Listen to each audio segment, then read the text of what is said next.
विधेयक भी इसी सत्र में लाया जाए, तो वहीं वाम दल और दूसरी पार्टियां हाल के न्यायिक फैसलों पर सरकार का ठोस रुख चाहती हैं। मॉनसून सत्र में सुचारू कामकाज के लिए संसद भवन में आज सर्वदलीय बैठक हुई। इसमें सत्ता और विपक्ष के तमाम दिग्गज नेता मौजूद थे।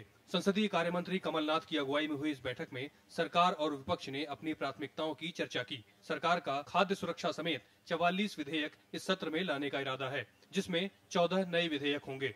कमलनाथ ने कहा कि संसद और विधायिका की सर्वोच्चता को सुनिश्चित करने की हर संभव कोशिश की जाएगी। There is almost unanimity on the important legislation which we propose to bring, which is the 5 ordinances, including the Food Security Bill and the Land Acquisition Bill. Also, there were demands that this session should see the introduction, the consideration and passing of the Judicial Commission Bill. So, we are looking forward to a constructive session. मुख्य विपक्षी दल BJP ने बैठक में इसी सत्र में तेलंगाना राज्य के गठन का विधेयक पास कराने की मांग की। बीजेपी कुछ संशोधनों के साथ खाद्य सुरक्षा और भूमि अधिग्रहण विधेयक को समर्थन देने को तैयार है। लोकसभा में विपक्ष की नेता सुषमा स्वराज ने कहा कि सरकार उत्तराखंड, सीबीआई और आईबी के बीच तकरार समेत अर्थव्यवस्था से जुड़े मसलों पर चर्चा कराए। हमने मांग की है कि तेलंगाना का बिल आप इसी सत्र में लेकर आइए, क्योंकि अभी तक जो फैसला हुआ है वो कांग्रेस संगठन का फैसला है। सरकार का फैसला तब माना जाएगा जब विधेयक आएगा, और हम पूरा समर्थन देकर के तेलंगाना के बिल को पास कराएंगे। There will be only 12 effective days, and government has proposed 64 possible legislations.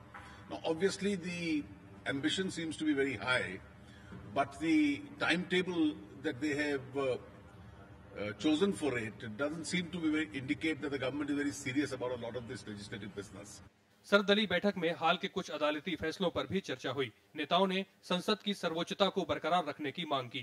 एक दिन भी हवालात में रहने पर चुनाव लड़ने से वंचित करने और आरक्षण से संबंधित फैसले पर राजनीतिक दलों ने तीखी प्रतिक्रिया दी कि अगर पुलिस कस्टडी में रहे तो कैंडिडेट कंटेस्ट नहीं कर सकता। एक रात भी अगर पुलिस कस्टडी और जेल कस्टडी में रहे, ये भी बहुत खतरनाक है और इसका दुरुपयोग हो सकता है। सरकार को हमने ये मांग किया है, इसको भी दुरुपयोग रोकने के लिए संशोधन करना चाहिए। ये सारे मामले में थोड़ी बहुत इधर उधर लोगों की राय है, लेकिन ये महत्वपूर्ण मामले पास हो सकते हैं।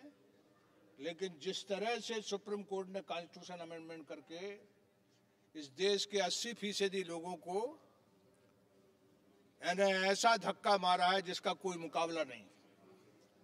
आतंकवाद और नक्सलवाद, रुपए के अवमूल्यन, नए राज्यों की मांग समेत तमाम अहम मसलों पर भी सर्वदलीय बैठक में चर्चा हुई। कुछ नेताओं ने एफडीआई में संशोधन लाने के सरकार के फैसले पर आपत्ति जताई।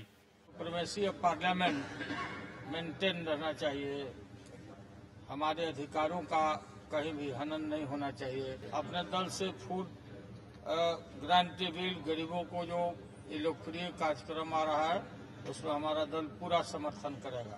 बैठक में सरकार सभी मसलों पर चर्चा कराने के लिए तैयार दिखी। साथ ही विपक्ष से अहम विधेयकों को मंजूरी देने में और संसद की कार्यवाही चलाने में मदद की अपील की। संसद के मानसून सत्र में कामकाज के लिए सरकार के पास केवल 16 दिन है, लेकिन उसके पास भारी भरकम एजेंडा है। सरकार जहां एक और खाद्य सुरक्षा कानून और भूमि अधिग्रहण कानून को अंतिम रूप देना चाहती है, वहीं दूसरी ओर विपक्ष का दबाव है कि तेलंगाना से संबंधित विधेयक भी इसी सत्र में पारित किया जाए। देखना यह है कि लंबा चौड़ा एजेंडा क्या इस सत्र में पूरा हो पाएगा। कैमरामैन मनोज के साथ अरविंद कुमार सिंह, राज्यसभा टीवी, दिल्ली।